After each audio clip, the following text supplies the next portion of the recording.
you all just finished factoring a trinomial where the leading coefficient was 1. Let's see how that went. So the trinomial that I gave you was x squared plus 3xy minus 28y squared.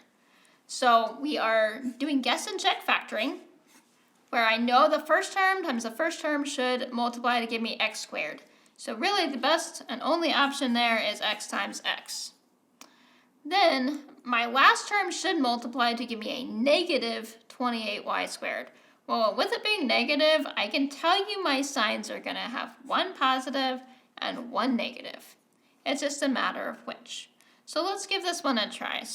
And then to get the y squared in there, each term is going to have a y, because y times y will give us the y squared, and that x times y is going to give us xy, and in the middle, that y times x is going to give us another xy, and that's going to help us get that middle term.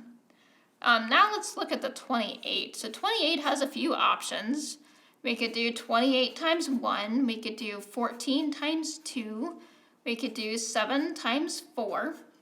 And when they're different signs, really you're like subtracting, right? So you're doing x times something, and it's going to be negative. And then another x times something, that's going to be positive. And when you have that positive and that negative together, really they're going to subtract.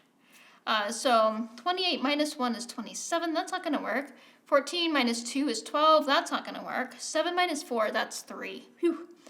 All right, and I do want a positive 3, so that means I would want a positive 7 and a negative 4. And double check ourselves, because I think I did it right, but it's good to check.